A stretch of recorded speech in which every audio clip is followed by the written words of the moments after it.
Find your mouthpiece and put on your jock straps. It's the Sports Blitz with Doug and Robbie. Okay, how long is your show? You guys have such a great setup. Listen, if you're under a rock or if you're in a cave, come on out and listen to our episode. It was fun talking baseball. I love talking Red Sox. I love talking coaching. I don't care because I would rather there not be an MLB season than have to sit and watch the colossal embarrassment. Hey, hello, I am Bloom. Yeah, it's Doug and Robbie from the Sports Blitz. I just wanted to find out whether you need some pitching. There you go. In 5, 4, 3.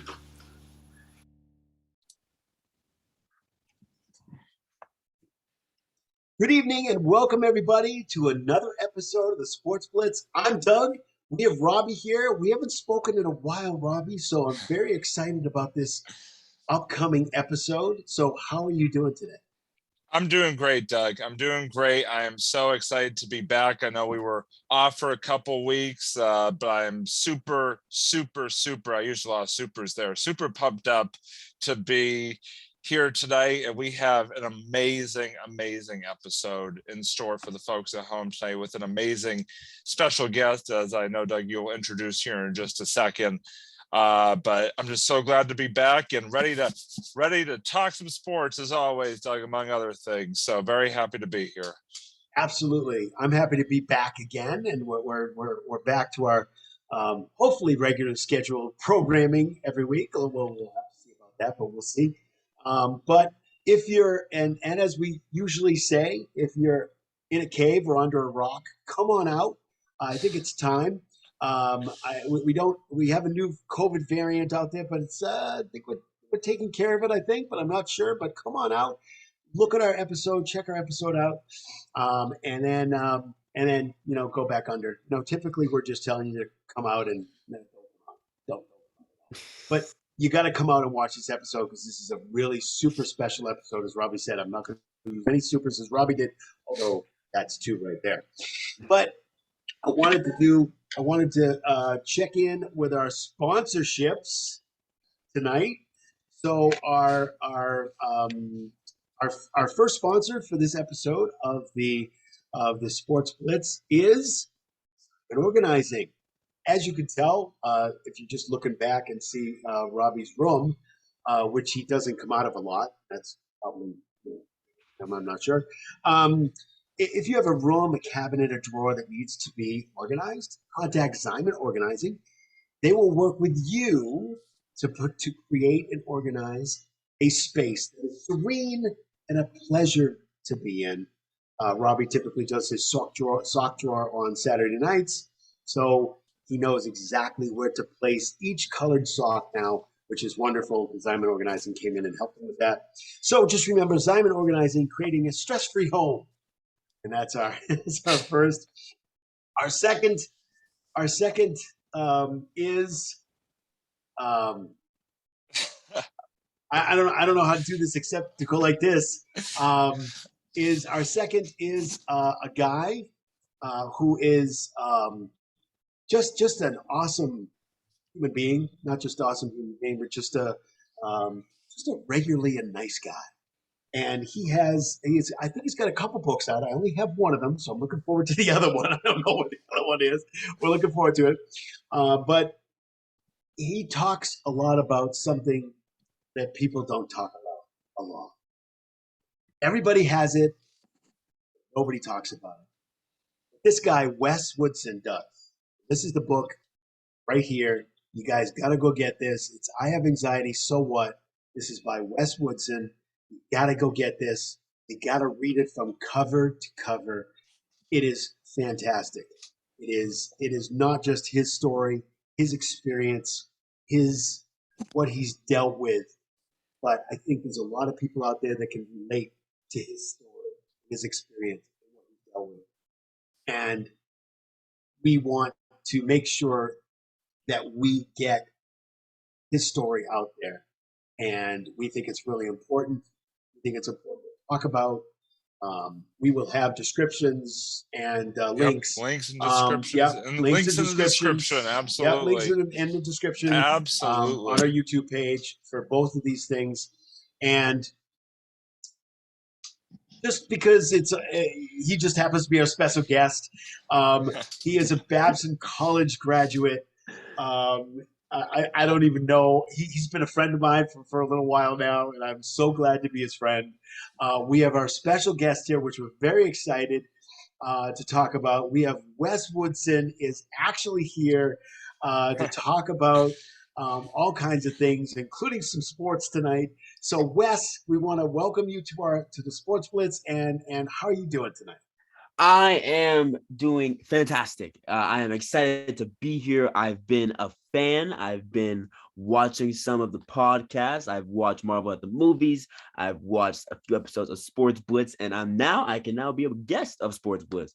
Like you said, Doug, we've been friends for a while, and I'm happy that we can collaborate in this way. I'm excited to be here, and nice to meet you too, Robbie. I'm excited Oh, to meet you. likewise. Yeah, I'm very happy to have you on. And it's funny, we were talking, you mentioned Babson College, kind of Wes and I were talking about a little connection there. I live in Wellesley, which is the home to Babson College, and we've obviously had some Babson special guests on our show before. So, but no, in all seriousness, very happy to have you on, Wes. And yeah, like I said before, off air and now on air. Thank you so much for being here. Of course, thank you for having me. Thank you for Yeah, having me. absolutely. And I'll tell you, he joins the A list of Babson College guests that we've had on here. Just the A list of people that we've had on here. We're very glad to have him. I wanted to kind of jump right in, Wes, and just I know some of your story. Yeah. I just want to tell everybody that Wes has a YouTube site. You can go to Wes Woodson, and he's got these little vlogs that he's doing every week, and they're phenomenal vlogs. And he is absolutely one of the most transparent people that I see out there. That is out there as what he calls himself as a public speaker. He's a professional public speaker. That's what he does. And very transparent about his story. He's very transparent about what his experiences have been. And I just want to get from you to talk to our people, the people that we have up there that watch our show, the two people that watch our show, to kind of tell us a little bit about you, a little bit about your story, a little bit, whatever you want to tell us about that story that I find absolutely fascinating. I think a lot of people. Oh, thank you for that. I appreciate that. And yeah, my story, it begins in a small town called Sharon, Massachusetts. I'm a little bit far from Wellesley. I think 30 minutes away from Wellesley. Yeah. And I grew up in this neighborhood where everyone kind of knew everyone. It was a predominantly white Jewish community, and last time I checked, and I'm not white, so I stuck out like a sore thumb. And sticking out and being like the only person of color in your classroom, it does a lot to you. I mean, it makes you feel like an outsider. It makes you kind of always be overwhelmed with thinking like, what do other people think about me? Am I fitting in? Am I good enough? And it was in the third grade, I really have this memory of me constantly asking myself, am I good enough? And constantly feeling this sense of worry that I was not good enough. And that's where my anxiety really began. That's the earliest memory I have of me being anxious all the time. And specifically, my anxiety came around test taking, like taking tests. Standardized testing started in third grade. And it was a lot of pressure for me because I already knew I was different than the kids who looked around, when I looked around me, the kids were looking very, very different than me. But now my test scores showed how different I actually was. And I know we're getting into the weeds of everything, but I ended up going through Sharon public schools, having severe anxiety. Then I was diagnosed with a rare skin condition called vitiligo. It causes white spots to appear on your skin. And then that just amplified my social anxiety because now I'm like very concerned that people are going to see something's wrong with me, with my spots on my hands. And then I just kind of went on this journey of trying to pretend my anxiety and my spots did not exist. And that just idea of rejecting help and trying to be so embarrassed and ashamed of your mental health challenges, I just tried to exit off, but it doesn't work that way. And through trials and tribulations and just severe anxiety and learning how to coexist with it, I've somehow stumbled into here. I've stumbled into to be who I am today, where I travel the country and I talk about mental health awareness. I talk about anxiety in high schools, middle schools, and colleges. I've written a book, like Doug has kindly just advertised and promoted for me. I have literally done a TED talk, and on my YouTube channel, I really try to document that journey of how I did that. And I'm excited to be here to really delve into the mental health conversation, really, truthfully. So thank you again for having me. I'm excited to be here. And I know I've given you the synopsis of my story, and there's a lot more to it, as Doug knows. But that's kind of like the Spark Note version. Yeah, no, that's great. That's great. That really is a synopsis. That's when I met Wes. That's kind of what he told me. There is a lot more, and we don't have to talk about it here because I want people to be able to not only just this is not a book selling thing. This is super important. And the reason that Robbie and I actually had an episode of the Sports Blitz just on anxiety, just on sports athletes and anxiety. We had a whole talk about it. I was during the summertime when the Olympics was on. You know, all this kind of stuff that was going on in the Olympics, especially with the women's gymnastic team, that kind of thing. You know, those kinds of things we have touched upon on such a small basis. Yes, there hasn't been a large group of people that I know of, and you could go on. You can go on YouTube, right? And I know, Wes, you've done this. You and I have talked about this. And Robbie, I think we talked about it too a long time ago. That there's a lot of people that go on YouTube and like, oh, I wonder who can. I have a problem, and I wonder if there's somebody out there that I can watch a vlog, a video. My wife watches a lot of stuff on organizing, a lot of stuff on different things, the way to organize, the way to do that. There's a lot of self-help, how-to videos. yes, And you and I know, Wes, you and I talked about this. A lot of the self-help videos, they talk about different things that you can do. yes, But I see very few, and tell me if I'm wrong, very few videos, I've looked it up just recently, very few videos talking about the number one thing, number one killer in the United States. Number one, anxiety. I see very few videos on actual anxiety itself. yes, Just as an entity itself. yes. I see a lot of things about jobs, getting jobs. I see a lot of things about if you want to start a small business, if you want to do this, if you want to do that. Very few things on mental health. A few here and there. A few guys who have been around for a long time, and I think they do help some people, but they're very commercial. Yes. And maybe, and I'm not knocking them because there are people that like them, so I'm not knocking it. But what I'm saying is that they're commercial and they're very money based or monetary based. Right. Instead of actually having a program, not a program, but telling your story and having your story out there. And the reason I can relate less, Robbie and others, is because that's my story. I had the same kind of story. It wasn't any different. It was different in the fact that Wes had some different descriptive kinds of things. He felt like an outsider in his hometown. I didn't feel that. I just felt stupid. But knowing that I'm not stupid was something that I had to develop over years. Teachers saying I'm not right. Teachers saying I would never go to college. By the way, I went twice. But again, the same kinds of things. When I watch Wes's vlogs, it's the same kinds of things he brings out. Yeah. Wes goes out and talks in front of people. He either talks on stage or he talks down where they are, down where the people are. I've been a disc jockey entertainment guy for 30 years in front of 200 to 5,000 people at a time Mm. for 30 years. I Mm. know what it's like to get butterflies and anxiety right before I go on the microphone or say something or do whatever. I know what that's like, so I can relate to that. That's what I love about Wes's book. That's what I love about Wes is the fact that he's transparent in that way. What he's doing is he's relating. He's trying to relate to you. He's trying to get something that's out there that's a relationship. Look, I got this story. I'm going to send it to you. Read the story, see if it's like you.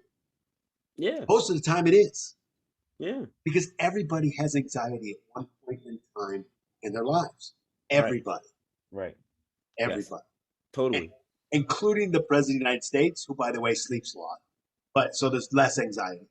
Yes. I'm sorry. I'm just kidding. We don't get political here. Sometimes I throw a little wrench into things, but we typically don't get political here. That's funny as hell. Oh, we try to. Usually I roll my eyes and just shake my Yeah, head he off camera when he does that. Robbie just rolls his eyes. It just says, "Okay, Doug, move on." So that's typically what happens. Bew. Right. I try not to. We try not to get political. Even when there's political stuff happening, we don't get political here. That's great. We try not to because it's a sports show, so it's not political.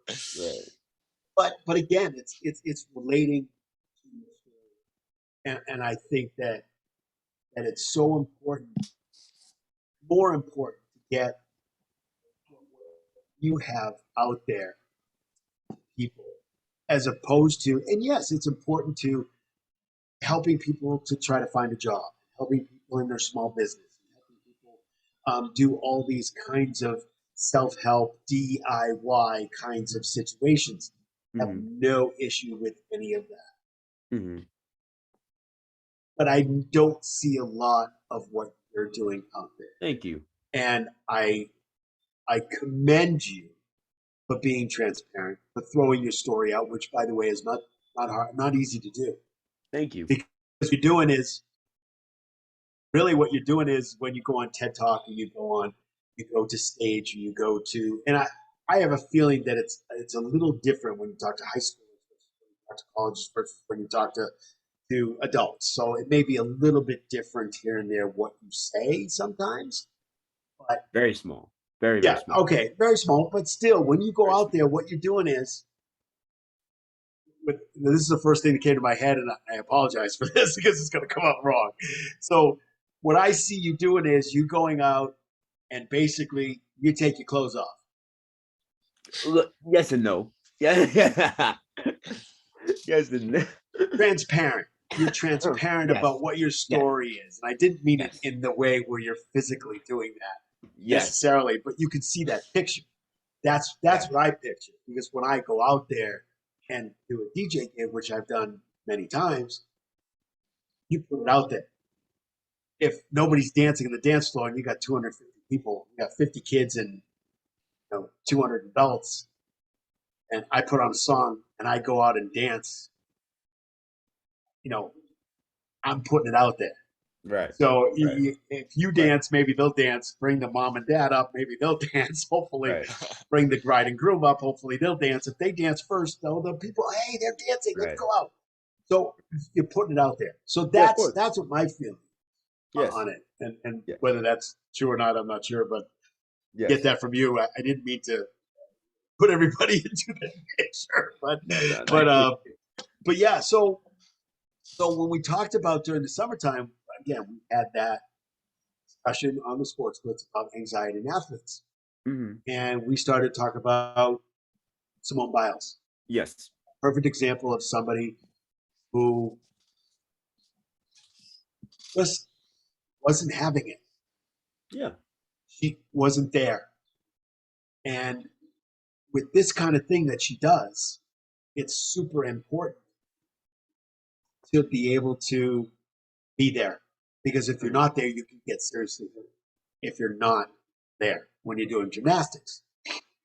So we talked about that, and I noticed on one of your vlogs you talked about a guy who Robbie absolutely loves very much, and Antonio Brown, who spent some time here with the Patriots. Moved on to the Bucs. Yes. It's just A lot of this kind of kills us a little bit, but Tom Brady moving to the Bucs, all this. But I wanted to kind of get your thought, and then we're going to move on. I'm sure Robbie has some questions for you too, but wanted to kind of get your thoughts on at least the first part of that, which is the Simone Biles thing, because I know you and I never really discussed it. Is athletes' anxiety, and what you think she was going on? What do you think was going on there? And do you think she did the right thing? And that kind of thing. Yeah, that's a great question. That's a great question. And I want to actually take a step back before we even go into the Simone Biles and Antonio Brown situation. Is I want to return back to the YouTube situation, the reason why I created my YouTube.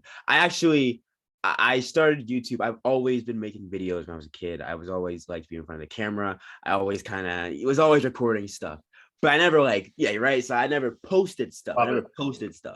Right. But roughly about 2 years ago, I started posting stuff on YouTube, and nothing was really sticking. Nothing was really working for me. I tried daily vlogging, like posting a vlog every single day. Like I know I post once a week, but I tried daily vlogging. I think I made it 25 videos in, which is ridiculous. That's like a month straight. And I was like baffled, but I wasn't liking the content I was putting out. And I had asked a friend of mine, like, oh, like, what kind of content should I put out? And they were like, you got to put out the content you wish you saw. And you reminded me of that, Doug, when you were saying like people they watch organization videos, or, maybe Robbie will watch like baseball videos, or Doug, maybe you'll watch like disc jockey videos. Like we all watch something we're interested in. And for me, when I was in my lowest points, I wish I can go on YouTube and type in like, what do I do when I'm like feeling anxious, or what do I do when I'm feeling depressed? And when I did, like I actually would do this, I would only see white females talk about it, right? Like white girls, right? And never mind men, never mind men of color, but just I would only see females talking about this. So I was like, all right, cool. I'm just gonna, make mental health content. I'm just gonna come out and tell on myself and be honest about my mental health to hopefully inspire someone else to do the same. And it was I only bring this up because as you were talking, I remember last night. Someone reached out, someone DM'd me. Like I guess you can call them a fan or someone who watched my videos. And I was grateful. I was like honored. But they were like saying like, Wes, I was going through like a really rough time and I was depressed and I watched your videos. And like that kind of gave me a set of like a light of hope to get through this. And that really opened my mind to like why I'm doing YouTube. Like why I'm doing this, why I'm doing the talks like this, why I'm having these conversations, why I'm uploading a video at least once a week. That's going to be up to twice a week soon, coming next month. Yep. So two videos a week. You guys heard the exclusive drop first. Breaking news. Breaking news. Yeah. Breaking news. We don't usually get breaking news on us. Yeah, breaking news. Okay. We try to break our own news, but it usually doesn't work out well. But no. Never works. It never works. This one will, though. This one will. Yes, this breaking news will be definitely. Absolutely. Good. Breaking news, 2 videos a week. Just try to really bring the mental health conversation and make it a part of everyday conversation. But going back to your first question, or your real question now, is the Simone Biles situation, Antonio Brown. Simone Biles, I don't think she did anything wrong. And the more I think about how we judge that situation, it exposes how we treat mental health and mental health challenges and mental illness in this world, not even the country, the world. When you think about a gymnast, right? A gymnast, like never mind an Olympic gymnast, but even a gymnast at your foundational level, the amount of stress that they put on their body, never mind their mind, is wild. I had a friend who did gymnastics in high school, and the stress that she put on her body, I mean, she was getting taped up at least every other day. You know what I mean? And she was getting icy. She had to do ice baths and all this stuff, Yeah, and cold. Freezing. Cold ice baths. Freezing. These are not warm. No, Ice baths no. obviously are not warm, but Hey, these are like you're dunking yourself into like a tub of ice water. Full tub of ice water is ridiculous. Yeah. But full body. you can imagine an Olympic athlete who this is their profession, this is their job. And on top of that, we fail to realize that professional athletes, some of them, not even all of them, but some of them tie their self-worth to their occupation, right? There's no boundary. There's no, in her mind, in the outside world, just reinforcing this narrative that we're already telling ourselves, is like, if I'm not a good gymnast, then who am I? Right? So when she goes out there and stumbles, or doesn't perform to her best, it's like she lost all sense of self. And now she's doing all of that. Now you say I'm transparent on YouTube. I got 100 and maybe 60 people watching me, maybe. She has, sorry? 162. Appreciate I'm sorry, I just happened to look it up earlier. That's all I know. I didn't memorize that. I just happened to look it up as I was sitting with the family eating dinner. That's all it was. I just happened to be on your site. 162. I have 162 people watching me. She has times that 60 million. Like literally. Yeah. You know? So it's amplified. And I don't think she did anything wrong to step back. In fact, I think that was one of the most inspirational things you could possibly do. And the part that I'm upset about, if I'm being honest, is why is it that when Michael Phelps did the same thing, there wasn't the same reaction, right? They're like, okay, he got to take a step back. Yeah. Is it because he's a man? Is it because he's a white man? Is it because she's a black gymnast, like a female gymnast? Like, why is it? Why is there a different treatment? That's the part that makes me upset, because you've seen male athletes do this. Take a break. You know, it's fine to take a break. You're a human being, you're not a machine. But why is it a problem when she did it? Right? That's the problem. I don't know the answer to. Maybe we can delve into that, but that's my thought process on Simone. She didn't do anything wrong. I stand with her, and I respect the decision, honestly. Yeah, Robbie and I just to hold on just a sec, Robbie. I know you have a question or whatever, but I just want to say Robbie and I agreed with that. Yeah, Robbie and I thought that this was absolutely 100%. the right decision for her. Hell yeah. She's not putting 100%. herself and her body into a situation where she's going to hurt herself. As you noticed, even if she was hurting inside, she was rooting on her other athletes, her team. Yeah. She was a team first lady, and Absolutely. that's what we love. That's what we love seeing, because we think team is so important, and we thought that she not only made the right decision, we didn't care less what other people were thinking, but we respected her decision. We thought it was the right decision, and with an athlete of that caliber, Olympic caliber, which is a little bit more than just professional doing the balance beam in 8th grade, which I fell off of many times. It's one of those things where it's a totally different level, totally different stress level, totally different kind of situation. We totally agree with her decision. We would like to say too. Thank you for that. Of course. Hit me, Robbie. What you got? Oh yeah, Thank absolutely. you for that. Appreciate that. I'm glad you guys agree. Yeah, no, definitely. Anything, Robbie? No, sorry, was having a momentary connection issue, but I'm all good now. Always a good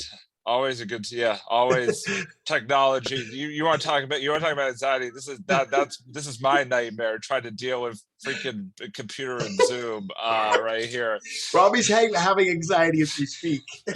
Trying to make sure my computer doesn't crash mid-episode, folks. Robbie, I just want to tell you we're here for you. If you need to be brought off the ledge, we'll help. Deep breaths, right? Yeah, exactly. We're here. There we go. We're here for you. Yeah, we're here. We're here. No, I mean, hey, listen. First of all, I'm loving just sort of sitting here listening to you guys sort of talk about this right off the bat here. I mean, I'm loving this conversation. Like, it just sort of brings up within me, like, sort of my experiences, going through life, and perfect example that Wes, you were talking about your elementary school and your school sort of adversity that you had to overcome and stuff like that. I was sort of in the same boat in the sense that I had for myself, like, I had learning difficulties growing up. Like, I had a lot of adversity I had to overcome, and like I definitely sort of felt certain ways about it, like being different, and like how I was not, but everybody was always very supportive of me, but there were certainly as there always seems to be those who treat you in a certain way if you are different and stuff like that. And it definitely it just made me sort of think about like sort of the same thing. It's like, just growing up and dealing with, like I said, all those sort of Mhm. adversities and stuff like that growing up. But what I was interested to sort of get your take on, Wes, we talk about sports anxiety, and this is really more of, this really can be applied to anxiety in just the general world, is social media. I mean, we're all on social media, the Instagrams, the Twitters, the Facebooks, even YouTube. I mean, which we're on, right now. I mean, you just see day after day with whether it be professional athletes, politicians, or even just, the random Joe Schmo behind a keyboard, just dealing with, just all these kinds of, issues with social media, and like, the fact that people feel sometimes that being behind a screen or a keyboard sort of gives them license to maybe say some things that they would not necessarily say in a one-on-one setting.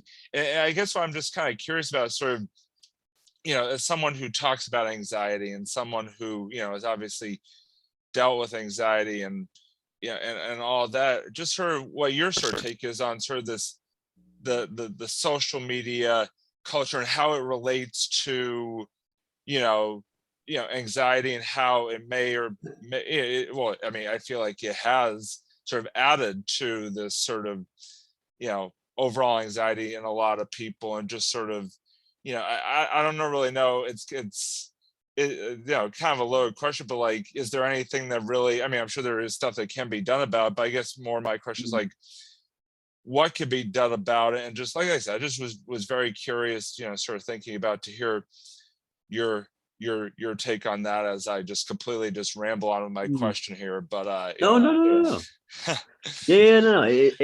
But that is it's a loaded question, yes, but I believe that's a very, very good question to ask when it comes to trying to understand the current climate of not only just mental health, but specifically anxiety, which is the most common mental health challenge in the United States, in relationship to social media. So like for me, in my book, I actually dissected, because the whole premise of the book, and I'm taking a step back here, the whole premise of my book was I was trying to understand why my Generation Z, so the generation that I belong to, Doug's daughter belongs to. I'm not sure how old you are, Rob. You're kind of young back then.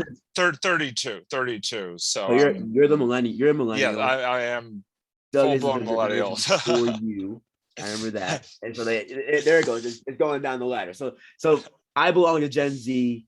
Doug's daughter belongs to Gen Z, and our generation, as quoted by different media outlets, blogs, scholarly articles, like they all have said that Gen Z is the most anxious generation in history.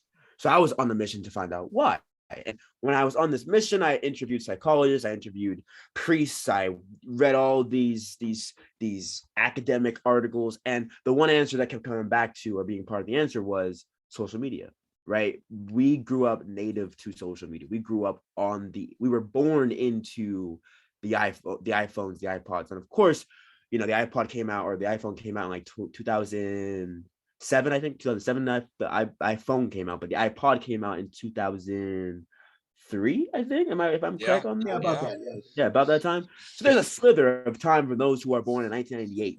Right? I think we were like what, 4 years old when it came out, or something like that. So we don't even know what the hell that is. But like, as we grew older and started to actually know what's going on, we became surrounded by our phones. We're half of the iPad generation now. So we grew up on social media, with Facebook, with Twitter, with Instagram, with YouTube. We had all these things at our fingertips. So what it does to someone who is anxious, well, it amplifies it, because if you think back to Doug, your parents, they were probably in what, the boomers? Is it with boomers or baby boomers? I think that generation. Yeah, something like that. Yeah, right. So they grew up in like the Cold War, Vietnam War, and if they were sitting at their table, right, and they look at the news and they see something going on in Vietnam, they'd be like, "Oh my gosh, like that's sad." But then they'd go back to either eating their food or just dismissing it, right? And that's natural, right? But because we live in this native digital age where social media is everywhere, it is literally in our pockets everywhere. It's in our bedside table. I could open and this has been scientifically proven, I can open my phone, read a tweet about a school shooting in California, which is thousands of miles from me, and it could have the same impact as if I'm in the room. That's dangerous. Like, that is very, very dangerous. And that shows a very dangerous side of social media, which scientists have called vicarious consumption. I believe it's called. Don't quote me on that. I put it in my book though. And it's all about how media today has had a lasting impact rather than just giving knowledge and information. Now it's actually transporting trauma. And that's where it gets very, very dangerous and leads to high anxiety levels. Never mind the overconsumption of it that leads to hyper comparison, or think you're not good enough because you see your best friend post this picture on Instagram, like, oh my gosh, look at me, I'm in Miami on spring break, and you're still at home in your room. And you think, oh my gosh, like, I'm nobody. There's all that's tied into it too. But to the second half of your question is how can we actually move forward from this? Well, Instagram specifically, I want to focus on that app. They've done a really interesting thing that I like. They actually have turned off or given you the option to turn off or hide your like count, so the number of likes that you get on a post. And the reason why I like that so much, no pun intended, is because the fact that there were times when I myself was guilty of this. I would post a photo. This was wild. I would post a photo, right? And if it didn't get the number of likes I wanted it to in the first 10 minutes, I would delete it, right? But then even mentally, I'm just like, oh, I'm not enough. That photo wasn't enough. And now I'm judging my own life experience because it didn't get enough likes. Like that is so, I don't want to use the word juvenile, but it just sounds stupid to me right now. I think about it out loud and say it out loud. So I'm glad that Instagram has taken that opportunity, or giving you the user the choice to turn that off. Because then you could just post stuff for the fact of posting it. And if I'm being honest with you, that's what gets me to post a video every single week. And Doug and I have talked about how I'm consistent on YouTube and on social media. And I think Doug has asked me, like, how do you just put stuff out there? And I said,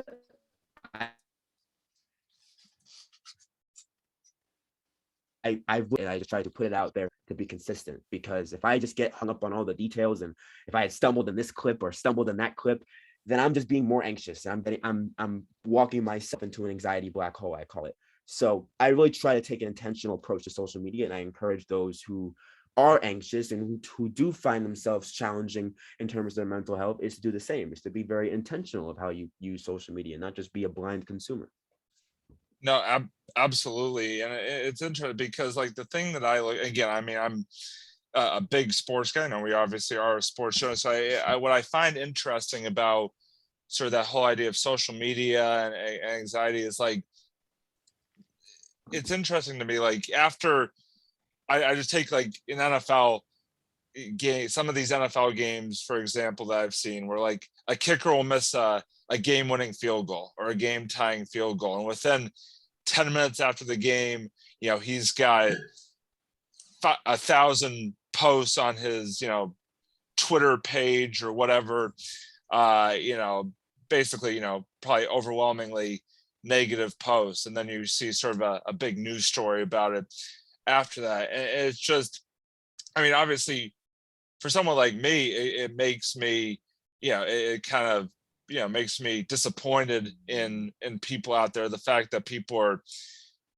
I mean, I'm a big sports fan, don't get me wrong, but I don't feel like I'm to the level of, like, one of these fans who takes it so personally and so seriously that they would go online and do something like that. But at the same time, it also shows me what I was sort of saying before, is that with social media, I just feel like sometimes a lot of people feel like they can sort of say whatever they want and have no consequences to it, and sort of it causes them to say more than they would say otherwise. And just I've always just thought it's always been a very interesting subject.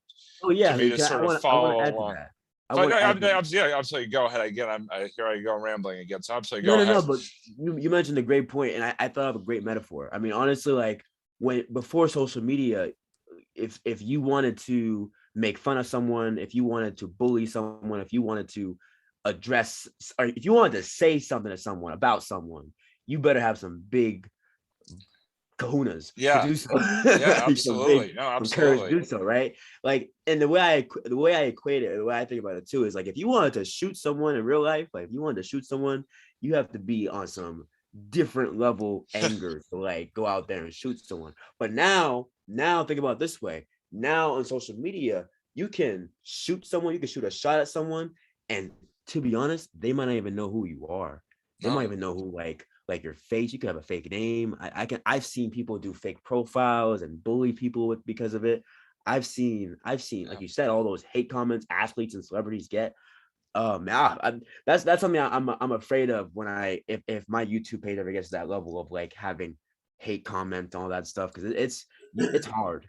It's hard to just even have that boundary to not let it affect you. But yeah, I just want to say I really agree with you, Robbie, about how that is very dangerous, and it's a thing that social media has been doing for years, ever since its creation. Yeah, I mean, it's hard not to take it personally too. Like when you're on sort of the receiving end of that. And I mean, I'm sorry, Robbie. I'll stop doing it. Yeah, it's hard enough when it's your own co-host. That's also it's you who's behind all those fake accounts that were tweeting. It's not me. I didn't do anything. It's not me.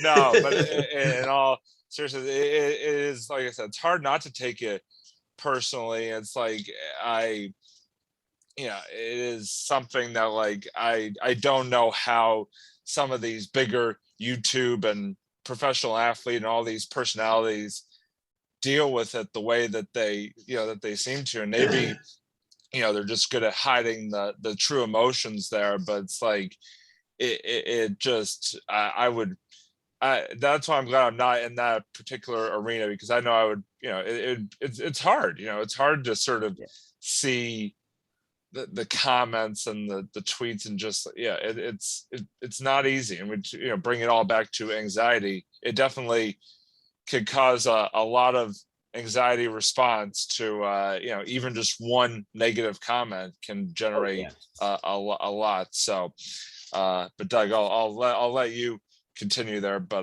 that was sort of my that's great, because social media is a big part of our life. It's called what I call instant access. It's instantaneous. Mm-hmm.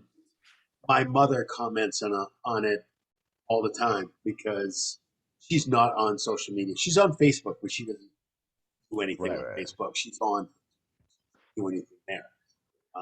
But she knows, she sees us. We go over there and she sees us on our phone. Typically, we're like looking up right now we're looking up all kinds of different things, and we can show her different things. I can actually, what's good about YouTube is that she's on her TV. Mm-hmm. So I can go to YouTube and I can say, hey, Mom, guess what? Check it out. Just had Josh on, my brother, to talk about whatever, and there he is. And now she's seeing her two sons on YouTube and talking on a show, and loves it. That's the good. Bad part of it is that we have instant access, 24 hours a day, 7 days a week. We can see everything.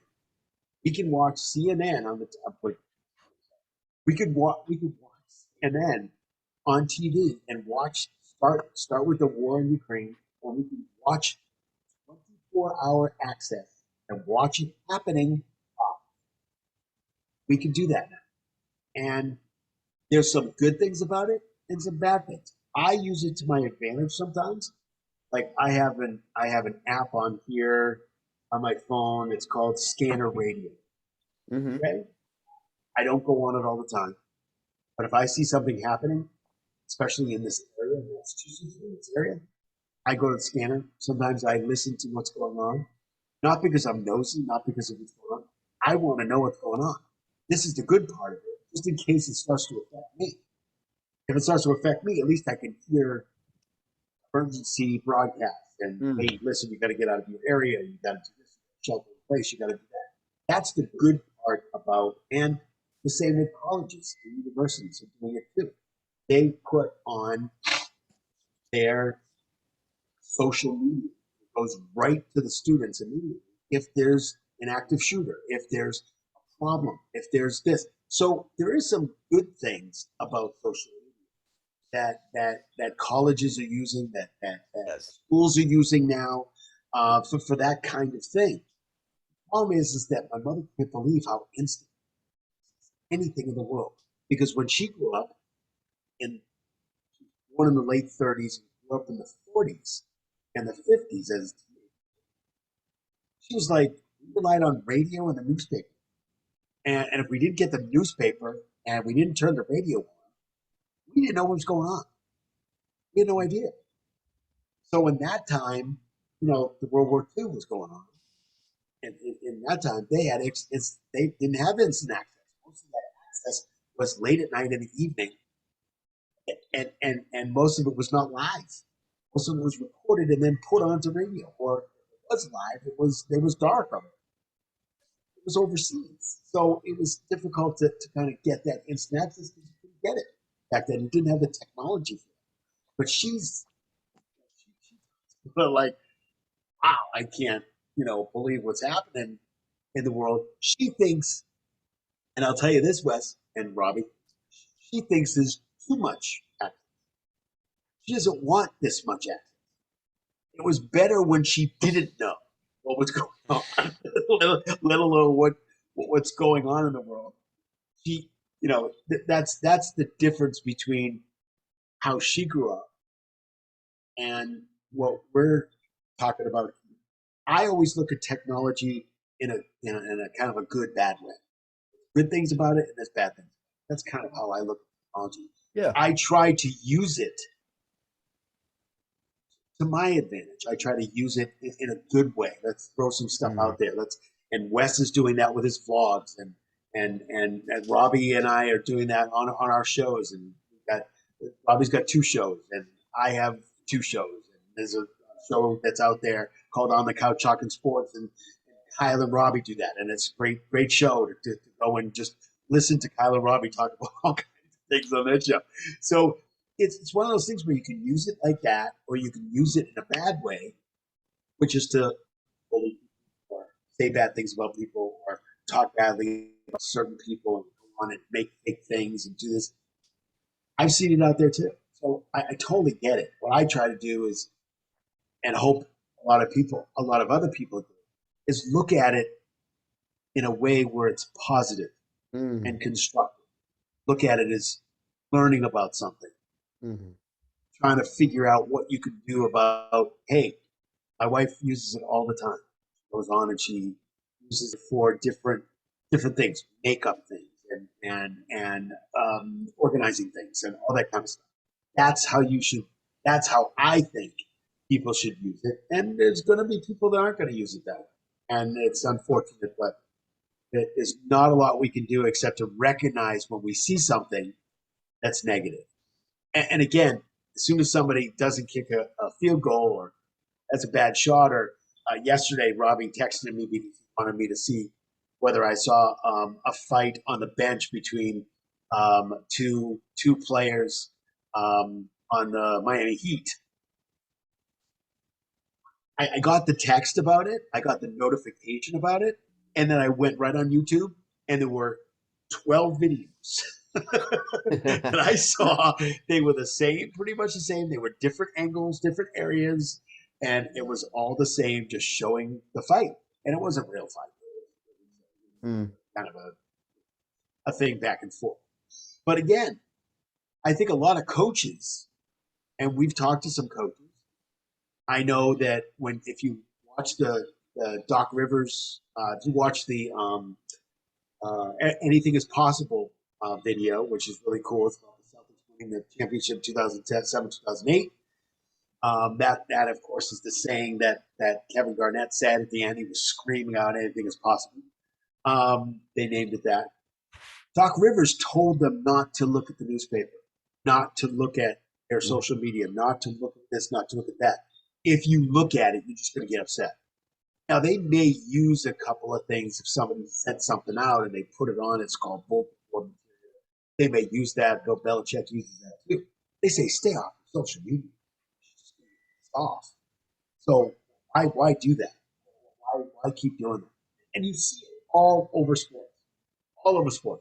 Shaq said something about, you know, Jason Tatum on this, on whatever, on this thing. On Twitter, he said this, and he went back at him on that. And Carl Anthony Towns said about that guy. And it's just crazy. There's just way too much information. What I would suggest is that people take good information, stuff that Bobby and I are doing, stuff that Wes is doing, giving you their stories, putting stuff out there, and actually giving you good content, solid, good content. That's when there's a difference. That's a fantastic question and a fantastic answer. And there is really no, I guess what I'm saying is there's no real ending to this except try to use social media in a positive way. Yeah. Because that's really what it comes down to. Yeah. I wanted to bring up one thing about Antonio Brown. I know you had mentioned about Antonio Brown, and Robbie and I actually had a couple of discussions about Antonio Brown, and thinking, kind of different stuff. And Wes, I know what you said was, and I think I quoted it. If I saw it correctly, you had written down, or you had put on one of your vlogs, or somewhere. I can't remember where it was. You said Antonio Brown is not crazy. Yeah. During our show, I know when we talked about him, we never called him crazy. I think we thought that he may have been troubled. We thought that there's a lot going on in his world. And that's kind of how we put it out there. Wanted to get your thoughts on Antonio Brown and what you think was going on there. Yeah. Thank you for even bringing the conversation to that, because Antonio Brown is an interesting case, right? He's a very, very interesting case. I think when you take a person who historically is used to having a lot of attention on him, right? You can then see the recent events as, you could then see it as, oh, it's a power play. He's just trying to get, the eyeballs on him, take attention off the field and bring on to himself. Or, is he lying about the sprained ankle or the injured ankle, I should say.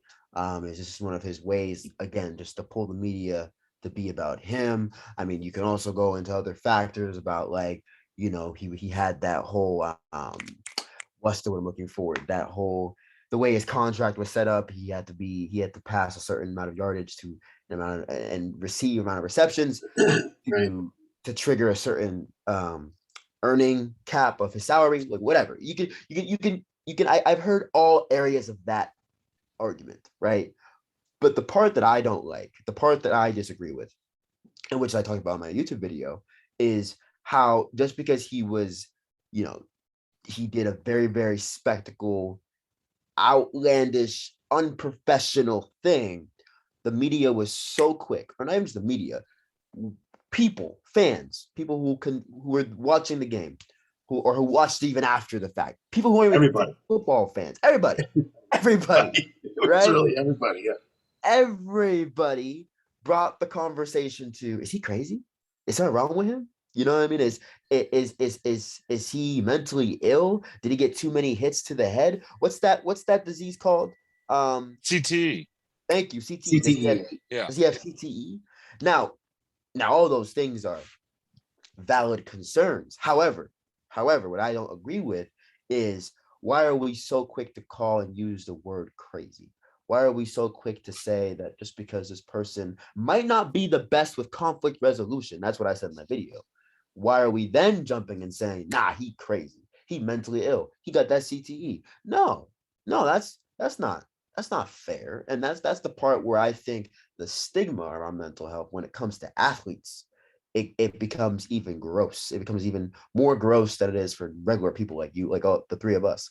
But for professional athletes, they're already put on a pedestal. They're already put under a magnifying glass.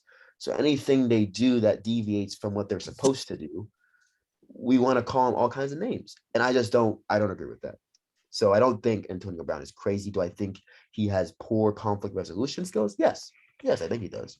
I truly think he does. And you can see how his behavior showed that. But I don't think he is crazy or he is quote unquote mentally ill. I don't agree with that. And his past behavior, yeah. Too. Yeah. Because he's had conflicts with his wife where he's throwing stuff out of an apartment and stuff like that. And that, again, conflict resolution is what you talked about. That's not the proper way to deal with it. The proper way to deal with it is to converse and have a conversation and right. a mediator or somebody, a friend, somebody to come and help out. But just to start tossing stuff out of a that's not no. Exactly. Right. You're exactly right about the conflict resolution. Is that's not the right way to resolve that issue. Oh, it's not. And yeah, I mean, I think that's that totally makes sense. But I definitely wanted your take on it because I know Robbie and I have certainly talked about it. And we conversed about it. So yeah, and to add another thing too about it too, sure. I went to no, was it that? No, it was after. So when I was making the YouTube video, I was doing some research just because I'm not a football fan. Like I think I grew up with football. I lived down the street from Gillette Stadium.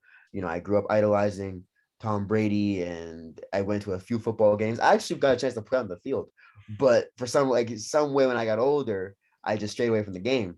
But so I wouldn't classify myself as a football fan. Right. So I had to re-educate myself. So I had to dig in and learn about the actual situation. I watched the clips. But most important, I watched an interview he did on a podcast. And the podcast is neither here nor there. But he said something very interesting that I think people are just overlooking. Right.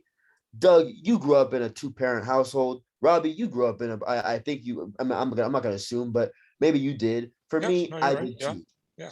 Right. So as kids, we model what we see, right? We model how we grew up. We model what's modeled for us. We repeat what's modeled for us. He said this. He might not have articulated it in the best way, but he said it like, I'm from the trenches. I'm not from the palace like you guys are. I don't know how to act like that. And that's a fair point. Like, I honestly think him walking out of the game in the middle of the second quarter or whatever quarter it was, in his mind, that was a fair reaction because that's something maybe they would have done where he's from. You know what I mean? And I guess, is it wrong? Yes, but that's why it goes back to conflict resolution and not a mental illness. And I just think it's a problem when we just want to jump the gun and diagnose him with a mental illness. Last time I checked, Stephen A. Smith, last time I checked, what would that bald guy do is on Sports Center? I forget his name with the glasses. None of those guys are. Oh, he's on late. He's on late. Yeah. I can't remember his name, but he's on late. He's been on there for a long Are you time. talking about Scott Van Pelt? Scott Van Pelt, yeah. There it Scott is. Van Pelt is the other one. None of the people who do first take all that stuff, none of them are psychiatrists or psychologists, and they are the only people who have authority to diagnose someone with a mental illness. And I just hate the fact that some people just think, you know what? I feel like being a psychologist today. Antonio Brown has bipolar disorder. That's ridiculous. That's ridiculous. So people are very quick to jump. Isn't it amazing? We go back to talk about social media for a second. Isn't it amazing how many people on social media are psychiatrists, epidemiologists, doctors, coaches? I mean, just everything. Everything. Yeah, it's amazing. It's amazing. To your point, Wes, it's like everybody thinks that that they know what the right answer is, but really they have no clue about it. So it is quite something, and I absolutely agree. Related to Antonio Brown, it's like, yeah, people just I feel like, especially for players and just people in general who sort of have a past. I use that term loosely, just like when it comes to players or coaches or who, public figures who have acted a certain way at times in the past. I think people are very quick to sort of take that and then just sort of, for any future act out, so to speak, or sort of quick to like sort of throw that same label that's been used in the past, or sort of use that same judgment on, on this particular action, even though it may not have anything to do with anything that they've done in the past, or it may just that the whole judgment that people have made about this person in general may be off and may be completely misguided. It is a really, really good point. And I think one of the things I said when I talk about it with Antonio Brown is that I really did hope whatever the big thing for him was, I really did hope that whatever he was dealing with, or whatever caused that particular reaction, whether it be internal, external, whatever the case may be, is that I just hope that he, that he was sort of able to work through in a way that got the most positive end result for him as a person going forward, so he can sort of learn from it, and sort of continue to to move forward. So, but I mean, it's, again, people love to dissect, at the drop of a second, and make split second judgments about a person based on that 5-second clip, or the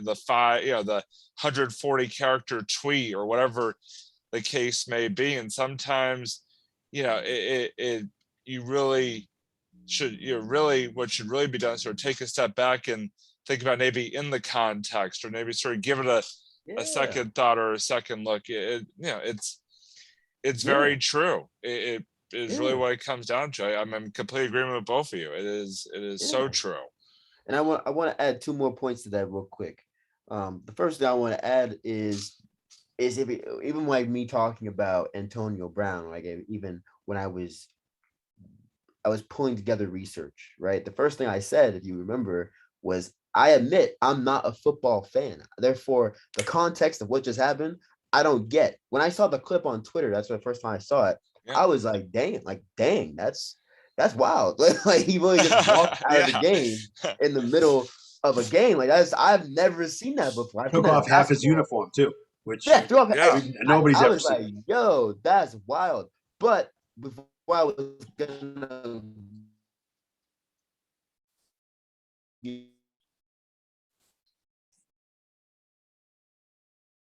make what I thought he was gonna, we were just saying, before even saying my own belief, in my opinion, I wanted to educate myself. That's my first point. Is we try to educate myself, like you said, Robbie, put ourselves into context, bring ourselves into context. Second thing I wanted to say was, I want to bring it back to kindergarten. When I was in kindergarten, my kindergarten teacher, she always told me don't point at people, because when you point at people, you got 3 fingers pointing back at yourself. And I realized that people don't realize that when we cast judgment so much on other people that we hardly realize that maybe we should think about ourselves and hold a mirror up to ourselves, because sometimes we project what we think about ourselves onto other people. And I think that is a grossly misjudgment by people. Is we want to judge others instead of trying to see how we judge ourselves. Yeah. I mean, I totally agree with that. And it's I mean, I couldn't have said it better. So I think that makes a lot of sense. So thank you. Yeah, definitely. I mean, it does make sense. I think a lot of it's done because of ratings. A lot of it's done for sensationalizing. I know, people say on radio and on TV, sports shows on radio and sports shows on TV, they say, "Oh yeah, we don't say stuff that we don't really believe." Come on, we understand that you're trying to get ratings. We understand that there's that if you say something, you're going to get people upset, and when people get upset, they're going to call in, they're going to listen more. Because it's interesting, because when I first started studying radio in Emerson, one of the first things I learned from one of my first professors, whose name is Donna Helper, who, by the way, is a guest of the past guest of the Sports Blitz. We had her on to talk about radio and talk about. She has a book on the Black Sox that she has a book on. So. She has very early African American league that was put into. She has a couple books out, but she's got video, and she's a sports lady. Kind of had her on, and I'd love to have her on because she's good. She's great with discourse. She loves to have a conversation with everybody. Every once in a while, she's on WBZ late at night because they call her up to talk about radio and all kinds of things. But she had told me a long time ago that a lot of times when you hear something on radio, hear something on TV, it's not just about ratings. It's about call-ins. It's about people calling in. It's about people, you saying one thing and all of a sudden you're going to disagree with it. And then there's 5,000 people that want to talk to you about that. The more call-ins, the more people listen. She was telling me about Howard Stern. People would listen to Howard Stern not because they liked Howard Stern. It was like, we were like, the whole class was like, what are you talking about? What the heck does that mean? Why would you listen if you didn't like it? Or you listened because you wanted to hear what he had to say. Because you're either going to be upset about it or you're going to be happy about it. Most of the time he was upset. But again, he wanted to listen to what he had to say. So he had thousands of non-fans listening to his show because they wanted to just hear what he was going to say. Unbelievable. So that's what happens these days. So I get that, and I totally get why they say certain things. Do I think it's right? No. Do I think labeling someone like that is wrong? Yes. Because first of all, they don't know him. Guaranteed they don't know him. They don't know Antonio Brown. They don't know the causes. They don't know his history. They don't know his story. They don't know where he comes from necessarily. They could say a town, but they never lived there. How are they supposed to know? So a lot of this, you're absolutely right. Both of you are right about the fact that it doesn't make any sense for people to label other people. It doesn't make any sense for people to say certain things about people when they actually don't know who they are. And the only reason you're saying it is for what we're doing right now. Is for us to talk about it, because they actually succeeded in what they were doing because we're talking about it. Exactly. And so they succeeded in what they have to do. That's their job. That's their living. I get that point. I don't necessarily have to listen to it. I don't necessarily have to believe it, even if I do listen. Sometimes I want to listen to, talk about a couple of guys out there. There's a couple of guys on radio that I just want to listen to what they say because it just gets me angry. I just listen to them because I know I'm going to get angry, and I just want to get angry about that or whatever. I just listen to them and I'm like, no, there's no way you know what you're talking about. There's no way. And I just talk to the radio. I just stand back at the radio and say, no way. There's no way. And then of course we bring it to the sports. So it's kind of, I'm using it to my own advantage in some cases. Right. But what I wanted to do is talking about sports and radio and sports is I wanted to kind of switch gears a little bit. And I know you said, Wes, that you're not really a football fan, which is fine. But I wanted to find out, wanted to kind of get an idea of, all right, what are you a fan of and what kind of sports? And to kind of delve into Boston sports and talk about, some of the teams that you watch and to kind of talk about that a little bit and to kind of give a little sports talk to our show a little bit to kind of talk about the kinds of things that there seems to be a lot of anxiety going on in the NBA. I don't know what's going on there, and maybe they're just sick and tired of playing game after game after game. But there's just a lot of anxiety. There are fights between guys. They're like dunking over each other. I mean, Karl Anthony Towns dunked over the guy that we used to have, Robbie, on our team. Was on Phoenix, 99. I can't remember his name. Jamal anyway, who's it? Jay Crawford. Crowder. Jay Crowder, yeah. Jay Crowder. Yep. You got it. So you got it. Jay Crowder, and then all of a sudden they start fighting. They start like throwing words at each other, and they start getting a little physical about what they caught it at time.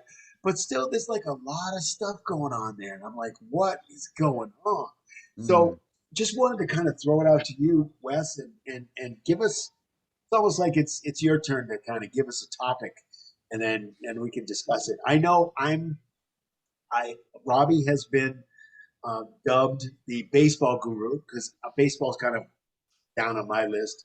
It's hard to watch baseball because it takes 4 hours and I'm falling asleep after the third pitch. Yes. So it's a little tough to watch baseball, but I understand Robbie's point because once they start winning, I start watching, and once the playoffs happen, I watch the playoffs and I watch the World Series, especially if the Red Sox win. Right. But it's difficult to watch for me. Basketball, football, hockey, those are my top three. Basketball probably being the top level on that. Football being very close to that. Robbie's more baseball, and then the rest of the sports follow. But I wanted to get a chance to figure out what your what's your favorite sport, maybe, or maybe not your favorite, but something you watch. Yeah, it's funny. It's so funny because I grew up deep into the Boston sports ecosystem, right? Like I grew up going to Patriots games. I grew up even going to Red Sox games. And I like you, Doug, I share the sentiment. I'm sorry, Robbie. I share the sentiment of baseball being a long sport. And I actually have a quick story about that. Yeah, go ahead. By the way, I do agree that baseball has gone way too long for its own good time. So you're actually not going to get that much of an argument about that particular point from Fair me. enough. I totally feel that from both of you. So I get it. But I think my story is going to grossly offend you because what happened was I was in college and my brother, he had tickets for a Red Sox game. Now I'm just like, all right, cool, like let's go. So I went and I'm looking around and I'm like, I'm seeing a lot of like Yankee jerseys. And I'm like, oh, this is interesting. I get to my seat. We're sitting in like a, it wasn't a box. It wasn't like a luxury box. It was just like a basically up there. Yeah. I'm sitting and I'm like, oh shoot. I'm gonna look on the field and it has to be in the second inning. I don't even know what that even means. And I'm like, wait, are they playing the Yankees today? Didn't know it. I had sat there through at least like an hour, not knowing what team they were playing. And I'm just like, oh shoot. Like, God damn, oh my God, that's fabulous. So I had no idea. No, I'm sitting there for over an hour, not having a clue who they're playing. And then all of a sudden I'm like, oh, those are the Yankees, right? This is a big game. So yeah, that's my understanding. That's great though. That's a great story. That was really funny. I'm not gonna lie. That is awesome. I'm just like, what? That's great. That's great. Is this a big game? Excuse me. Does anybody know if we're playing a big game? Who are these teams? Like, what sport am I even watching? Like, can somebody please tell me? Yes. Even worse. I think what really hit me is when did what's his name? Is his name Derek Jeter? What's his name? Jeter? Yeah, Derek Jeter. When did he retire? When did he retire? It must have. That was a while. That's a great question. Yeah, I think it must have been like 09 or 2010. So it was somewhere around there. I feel like. Not him. When did A-Rod retire? Oh, A-Rod. Not soon enough. No. 2016. Okay, yeah. 2016. 2016 he retired. So I think it wasn't him either. I just remember that there was some player. It was a big thing that he was there. I thought it was A-Rod, but it wasn't. Was it Big Papi you're talking about? No, because this was like in 2018. This is 2018. Oh, okay. I don't know who it was, but there was some big person there. And I thought it was A-Rod, but it wasn't him, I guess. So I could be mistaken. That just shows you how little I know about baseball. But my favorite, going back to your first question, though, about my favorite sport. I grew up very much in the Boston sports ecosystem, I call it. I grew up going to Patriots games, going to Boston Celtics games. And I remember when my dad would bring me to the games for the Celtics, we would sit in like the nosebleed seats, right? Like the last row of the whole arena, right? Yep. But for me being an 8-year-old kid, I'm like, Dad, like who sits on the court? Like I'm trying to sit down there. They got the better seats. I gotta get the binoculars out. Let's see Kevin Garnett's bald head. Like, it's ridiculous, right? Like, this back when I was a kid. And he goes like, Wes, like the owners of the team sit down there. I'm like, shoot. So I'm gonna own the team one day. And I always told myself that ever since I was a kid, I was like, I wanted to buy the Boston Celtics and own the Boston Celtics so I can sit courtside. It's always been a dream of mine. And that was the thing. So the Boston Celtics are my favorite sports team ever. I've been a big fan. I was a big fan of the Big Three. Huge Paul Pierce fan, huge Ray Allen fan. More importantly, I'm a big Rajon Rondo fan. He's like the unsung hero of the Big Three, in my opinion. Hey, he was the point guard. He was the point guard. I mean, the offense runs through the point guard. I mean, no question about it. Absolutely. They couldn't win that. They couldn't win that any of those games without Rondo. Exactly. Yeah. I have a funny story about him too. I have a funny story about Rondo too. We gotta hear that. You gotta hear this. So I'm a big Celtics fan, and I grew up like idolizing Rondo. Like, I was obsessed with Rondo. I mean, I knew everything from his like tapes, and I would watch all his tapes in college, the University of Kentucky. I was a huge Rondo fan. So my dad, he knew just by pure chance, he knew the head of security for the Boston Celtics. So one time I went to the game, and I'm like, Dad, I want to meet Rondo. And he's like, yeah, all right, cool. I'll see what I can do. So his friend, Phil, who's the head of the security of the Boston Celtics, he brings us down to the court after the game. And I'm like, oh my gosh, I'm going to meet Rondo. This is wild. So we're waiting at the edge of the gate. It's me, my dad, and my brother. We're all waiting there. And this guy comes out. Now, this guy, he looks like Rondo, but I know it's not Rondo because he's short, a little bit more stocky. And he's like, hey, I'm Rondo's older brother. He can't make it tonight. He has some family stuff, but I just want to come out here.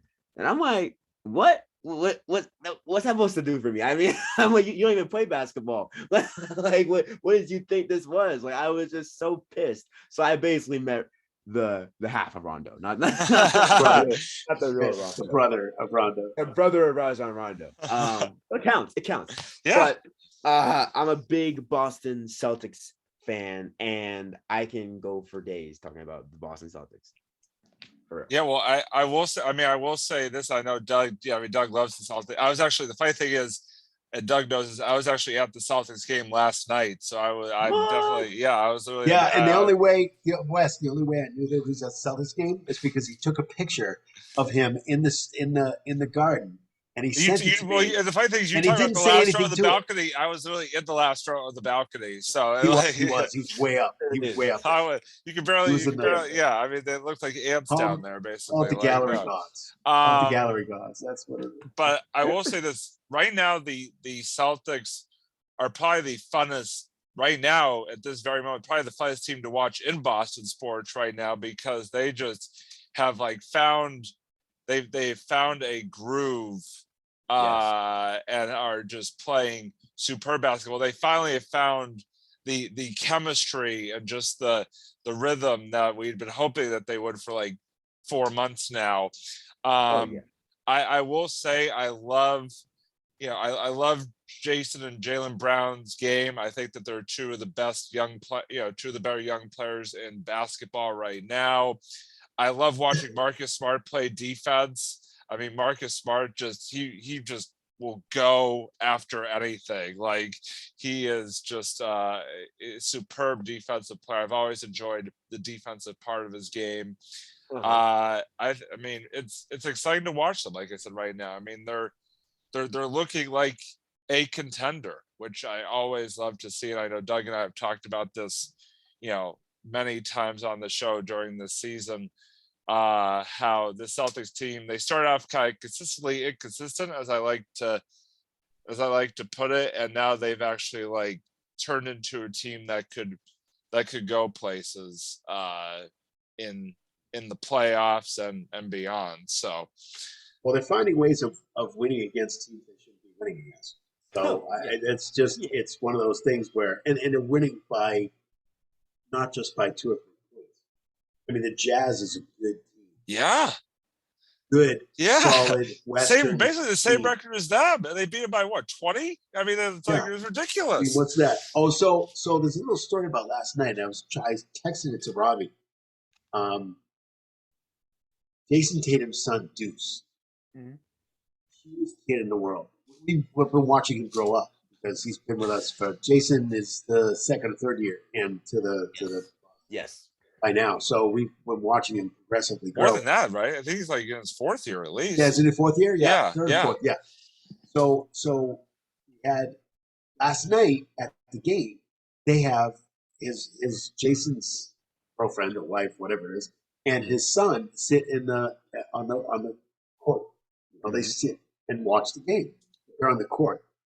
That's how close they are. So They said where Marcus- Wes wanted to sit, basically. Yeah, exactly, where The Wes 5 wanted to seats. I want to sit. Well, you have They're to taking talk. your seat. You have to talk to. Like, You got to talk to Deuce. He might be able to give you a seat, but he's going to want some money for it. He's only 4 years old, but he's going to want 4 or 5. He's going to want some money. So Marcus Smart is taking out the ball, and he's right behind Deuce.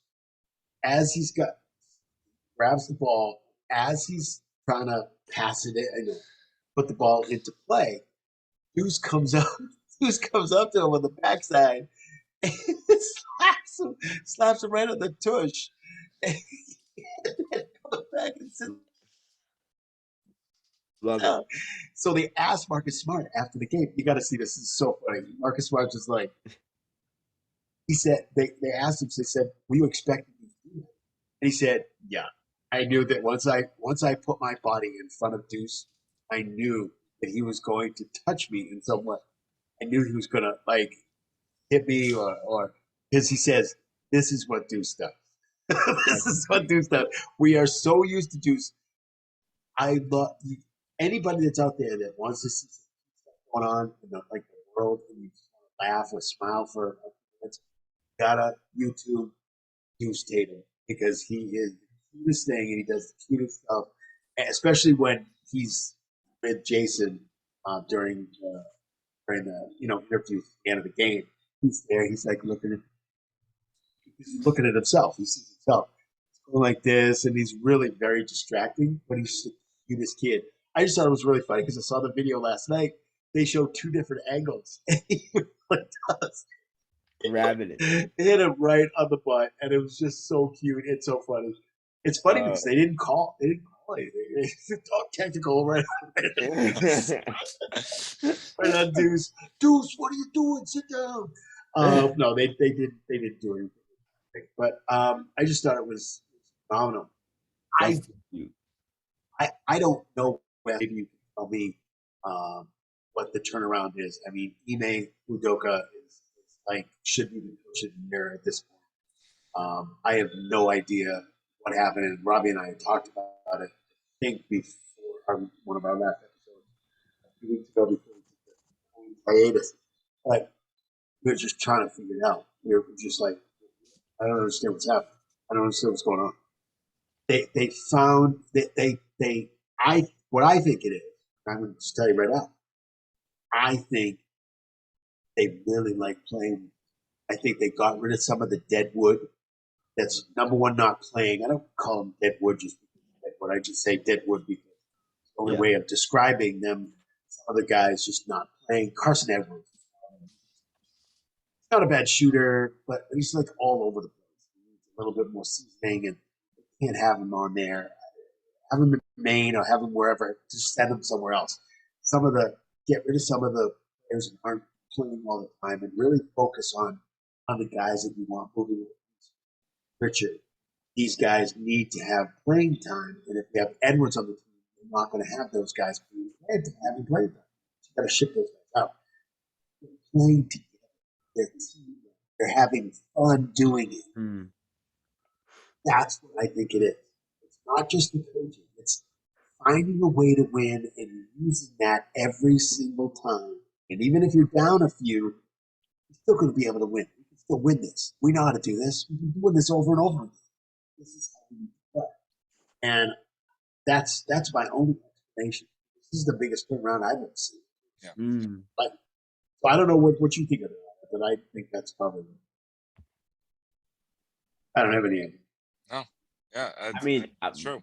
I think it's all true. I think what they had to do was come to a realization that there is a lot that you have to do off the floor to become in sync on the floor.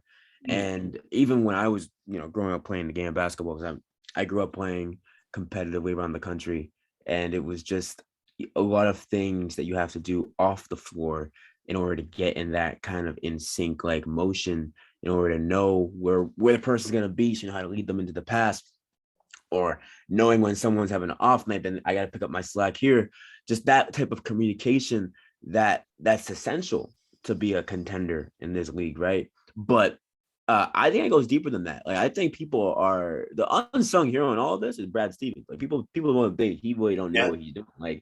Like that trade he made with the Spurs. Derek White. Yeah, right. That was arguably the missing piece, in my opinion. I mean, I think Dennis Schroeder, he was cool. He himself was modeled after Rajon Rondo's game too, with the long wingspan. He was crafted with the ball, but he wasn't. I don't think we needed him. I don't think we needed that point guard in our offense. And I think Derek White comes in. He's a shooting guard, right? Or he's not a point guard. He's a shooting guard, right? He's a shooting guard, but he's not a point guard. He's more of a shooter, but he doesn't. Right, but really I shoot think really well. I think he's definitely shooting in the 30s, but he's not shooting. Right, but he's doing very well. I'm not saying. Yeah, when he first came, he was on fire. Like didn't he throw that? I'm sorry, Wes. Didn't he? Robbie, didn't he throw that alley oop to Williams last night? Yeah. That was incredible. That was like, how did he know he was even going there? He had his back turned. See, and he threw it up. See, so you're right, Wes. It was just trying to figure out where they're going to be and that kind of thing.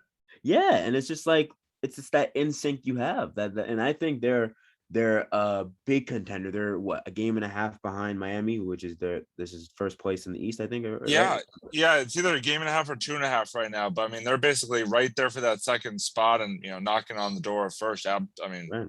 Yeah, no, it's Miami next week. If they have Miami next week at home, yeah. So as a matter of fact, I might even just try to get some tickets to that game. So let's see. Well, make sure they're a little bit lower than those, please. I'll try. Well, you look at some of the games they've lost too, like the Dallas game that they lost. I know, like a week or so ago. I mean, even that game was that was fun basketball to watch. That was like back and forth, right down to the wire. I mean, yeah, you could make the argument they probably should have won that game. But again, that's the team that you want to see, especially at this juncture of the year, is that even the games that they lose, they're right there, playing hard-nosed, full 48 minutes, or whatever you want to call it, as opposed to earlier in the season where the team would win by 20 one night, I feel like, and then lose by 20 the next night. It was just kind of that inconsistency really sort of unfortunately kicked in there. But yeah, to both of your points, I mean, it's like I said, they've been just so fun to watch. It's just fun to watch them. It's fun to sit down, whether you're in the Garden or just watch it at home and watch a Celtics game right now. It's just, no matter win or lose, you're going to get a great product, and that is something that is really cool to see. Especially again, season's coming quickly to a close here, so I mean, this is where you got to play your best basketball. And they seem to be doing it, like I said. Yeah, and I have a hot take. I have a hot take right now. Here we go. All right, brace ourselves. All right, let's brace it. So as LeBron James is crushing all these records that he's crushing in the last few games, he has how many back-to-back 50-point games, or was it 2? I think was it 2 back-to-back. I think I forgot how many. I think so. Yeah. Sounds right. Yeah. Now he's in the second leading scorer of all time or something like that. All those wild, outrageous records that LeBron has already beaten. Now, LeBron getting old, right? LeBron getting old. The king has to, take off his crown and give to somebody else. I'm thinking, based on how he's looking right now, there is no doubt in my mind that this man's trajectory is going to be the next LeBron James, if not the first and only Jason Tatum. I think he is well seasoned. He is out here killing. He's making big moments for a 24-year-old. Like the fact that I'm older than him. I'm older than him. He's doing this in the league. I'm like, wow, this is nuts. This kid has talent. He's not as shiny maybe as LeBron was in the public eye. Like he's not like your kind that's going to be on the pull all the attention, but our franchise right now is built about around our offense is built around Jason Tatum. So I see him definitely following in LeBron James's footsteps. Well, I mean, and you think back to Tatum's rookie year when he had that posterizing dunk over LeBron James in Game 7 of the Eastern Conference Finals.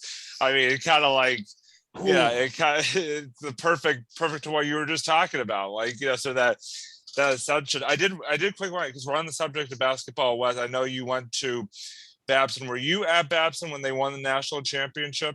I was. Yeah. Actually, So I was kind of curious. What is it like to sort of be at a school that wins obviously winning a national championship in any sport is really exciting, but especially in basketball, which is a sport that I know you enjoyed. I enjoyed, those runs that they went on in 2015 and in 2017. I would go to a lot of the games, the NCAA tournament games and whatever. I was just curious. I know this is kind of off the Celtics take here for a second, but I was just curious what your take as a student there at the time was of all those runs.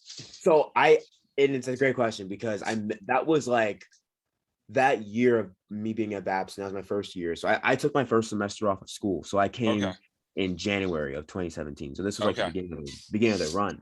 Right. And I remember I was going to a few of the home games, and I remember I was with this different girl at the time, and we had gone to a game. And remember you've been to the Babson games, right? In the stadium. Oh yeah, Stockton Gymnasium, absolutely. Yeah. Yeah. So you know how they had the track upstairs. Yeah. Right? Oh, absolutely. So yep. I was standing on the track and I'm looking down at the games. Right. And I remember watching them play the game, and it's just kind of what you were saying about the Celtics and how it's so fun to watch them. It was so fun to watch. What's his name? John Flaherty, I think. Joey Flannery. Yeah. Flannery. He would just dominate, and he went on to go try out for the LA Clippers. I don't think he got on. I think he's playing over. He's coaching or playing overseas. I kind of lost track of what he was doing, but I think he's at least in the coaching game right now. I think is the last I heard. Yeah. But watching him on the floor and watching how the whole team just came together. I was actually roommates with Nick. Got his name. I forget his last name, but he was the shooter on the team. And but I think I know. I don't remember the name, but I think I know who you're talking about. He was my roommate. I was a freshman. He was a junior, and they just stuffed me in his room.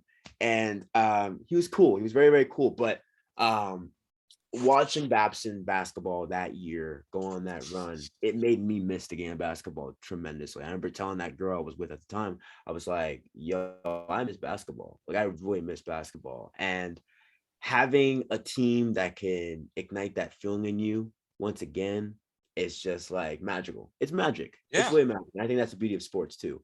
They do have the ability to create this sense of magic inside of you. And it was fun watching them.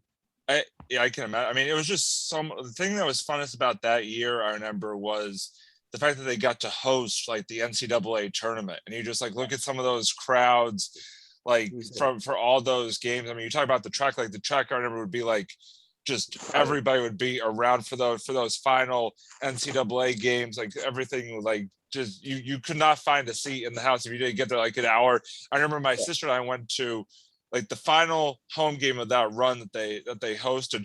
We literally got there 2 hours beforehand just to make sure we got a seat in the lower stand there, because it was packed. It was just a great environment. It really was. And like I said, it was just fun. It was a fun. I've been going to Babson games since I can remember. Growing up in town. But those runs, especially that year's run, was incredible. It was incredible. You said, it was fun. It was just so much fun, and fun to watch. Yeah. Oh yeah. Especially, I can only imagine as a student, as someone who's on campus, part of that Babson school community. I mean, it must have been just wild, just unbelievable. Yeah. It was wild. It was, oh my God. And when they won, that was incredible. I mean, that was parties, capital P. Yeah. Capital P. I can imagine. I didn't want. I didn't want to get off the Celtics too much, but I just that's fine. thought popped into my mind, Oh, and that's perfect. I really wanted to ask. That's So good. No, that makes sense. I mean, he was there when it happened, so it makes sense to do Yeah. that. I wanted to tell Wes a little story. My dad, being a physician, worked. there we go. So my dad got the information from the two doormen at the door because they would notify people coming in, and then they would get information just by listening. So my dad was telling me one night, yeah, Kevin Garnett's fine. He's going to play. He's fine. So I would get information from my dad because my dad worked there, and he found out his information from the guys at the front door every time. Wow. He would go up and shake their hand. Hey, he would say, hey, Dr. Simon, how you doing? Oh, great today. So what's going on? And I need to know. And they would take him aside and go, yeah, Kevin Garnett was in doing some light work or whatever. He was having work done on his leg. He's fine. He looks good. He's gonna play. Blah blah. They would tell him all kinds of stuff. So I had that connection at least at the time. And again, Brian McKeon. Brian McKeon actually did. My mom had her knees replaced, but Brian actually did the surgeries. Oh wow. Yeah. But that's just my little Celtic story. He actually went to an event, the Baptist event, and lots of the sports people were actually there. And he got a whole bunch of autographs for him. I wasn't allowed to go because it wasn't an event for me. It was an event for the doctors. I'm not sure exactly what the event was. Everybody showed up. Lots of people showed up. He got a ton of autographs for him.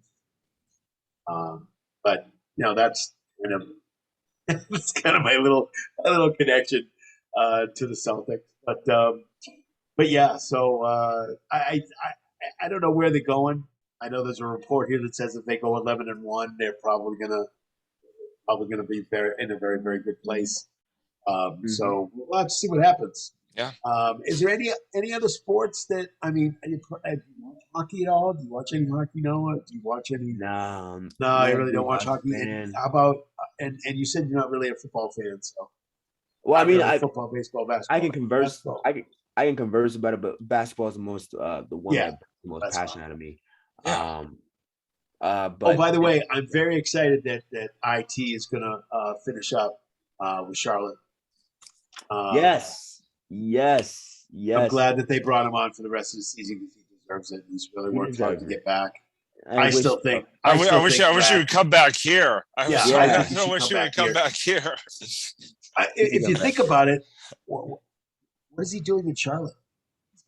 I mean, but Charlotte, he's averaging like 10 to 15 points a game and coming off the bench and doing really well. His defense is pretty good. His shooting percentage is fairly good. It's in the early 30s. So he's doing pretty good. So it's like, Brad, what do you do? Because he's a little older. He'd be a fan favorite. Unbelievable. He'd be a fan team favorite. Growing to help Pritchard with his game, to help some of the younger guys with their games. I think it'll be phenomenal. But anyway, I'm just glad that he's finishing out with a team, and we'll see what happens next year. But at this point, Wes, toward the end of our program, it's not necessary, but typically Robbie and I have a final thought. So what I'm going to do is because we did prepare you up front for that in our pregame, what I'd like to do is if you're ready, we can throw it to you for a final thought. If not, we can throw it to Robbie first, and then you can think of one, and then we'll go to you, whatever you want to do. Yeah, let me go last. I'll go last. Okay, perfect. So I'm going to throw it to Robbie with his final thoughts for this really, really super special episode. Yeah, Devil. First of all, obviously, my first final thought is a big, big thank you to Wes for coming on to tonight's episode. I mean, it was so awesome talking about, just everything that we talked about tonight. I mean, it was just such an enjoyable conversation to have, and just really, really enjoyed it. And like I said, just a big thank you to you, Wes, for for taking I know you're a busy guy, for taking the time to come and join us tonight. We really do appreciate it. So that's the first thing. That's the first thing for me. Second thing is we're talking about basketball. I cannot end this episode without talking very briefly about March Madness, because it is in the third weekend, I guess technically, as you call it, with the Sweet 16 and the Elite Eight taking place starting tonight. We have already had a top seed go down tonight. Gonzaga just fell to Arkansas, and then Villanova beat Michigan in the other Sweet 16 game to take place tonight. Personally, I'm just happy that my national championship pick is still standing, at least at the moment. That'd be the University of Kansas. I just want to wish the Jayhawks best of luck. Hopefully they can prove me right and take home the title. I'm going. Okay, so I'm hoping, Wes, that you just continue to tell your story out there, continue to do the work that you're doing. I'm hoping to be out there with you doing the same thing, but definitely keep doing what you're doing, because I think it's super important to talk about anxiety, because a lot of people aren't talking about it, and they should be talking about it. And just super excited to have you on tonight, and just really thank you for coming on. And I hope that we can have you on again sometime down the road, and to keep talking about this, because I think it's super important to talk about this. And that's really all I got. I don't have really anything else. But again, thank you so much for coming on. And I'm going to throw it over to you, Wes, for your final thoughts for this evening on our Sports Blitz episode. So my final thoughts, do I always give my brief summary thoughts and then my last plugins for anything? You can do whatever you say. want. It's your final thought. Yeah. You can say whatever you want. All Final thoughts has been nothing but a pleasure being here with you both. Thank you so much for having me on your podcast. You're right, Doug, this won't be the last time. This is the first of many. I hope that we can definitely come back on the show and even go maybe on the other shows y'all got, and just continue to spread the message, because all I'm about is trying to unapologetically share not only my story, but then create safe space for other people to share theirs too. And I just wanted to take this opportunity again to say thank you for even giving me this time to chat through anxiety. We chatted about a lot today. Anxiety, Simone Biles, we did a bunch of stuff today, and never mind having fun in the process. So this has been a wonderful experience. I'd love to just briefly say shout out to you both for supporting my work and what I'm doing with mental health advocacy. I think right now in my career, I'm just in a very interesting spot of just getting started in terms of trying to make this impact. So definitely feel free to follow along and join my mental health YouTube page at Wes Woodson on YouTube, and anywhere else in the world, or in the digital world and social media world. You go and play. But another thing too is that I didn't really mention is, outside of my professional public speaking, I'm actually building like a mental health kind of media company. And what that means is I'm trying to create different forms of media, as you guys seen my YouTube page, but my speaking tour, and I run a clothing company as well underneath this umbrella, the Hidden Company. And it's all about not trying to have people hide their mental health struggles, but then talk about them in the open. So I'm building that kind of in quiet right now. It's been on the up and up. Doug has seen some things behind the scenes, but more is coming, and I cannot wait to show it to everyone else. So thank you again for having me. This has been a wonderful time. As you can probably imagine, I am exhausted because it was a busy day. Oh, I'm sure it was. And we certainly thank you for coming on. We wish you especially good luck in putting that together. And yeah, I do know some things about that, so I know that's kind of where you started with that. A little bit of clothing, a little bit of swag going on there, and it's kind of cool. But yeah, just continue, and we're obviously very glad that you're on, and we hope to have you on sometime down the road. And speaking of those 3 shows, you talked about them. We have some other shows that are out there. Marvel at the Movies, which we're probably going to record sometime next week. Love to have you on that show too, because we can talk about movies. Yes. And if you like Marvel, we can talk Marvel too. So we have that with me and Kyle and I, all 4 of us. Kidding. Kyle and I do that, and we haven't been on in a while just because of my stuff that's going on, but we're going to be on again. And we have On the Couch talking sports with Yep. Kyle and Robbie. Absolutely. That's great. They have over 300 episodes now done on YouTube, so check those out along with Wow. Wes's. Go to Wes Woodson and go to that and subscribe. Remember to subscribe and hit the bell to all these. Right. And of course, you got Yeah. Sports Blitz that Ring the we're bell. talking about right now. Subscribe and remember to hit the bell. So you're gonna, if you hit the bell, people don't understand. When you hit the bell, you get the content first. Yeah. When you're gonna get that content first. And let me tell you, Wes's content is awesome, and the 3 other shows that we have, the content is really good. So you got to get it out there and get it out there as quickly as possible. But again, Robbie, did I skip it? Oh, we are on YouTube.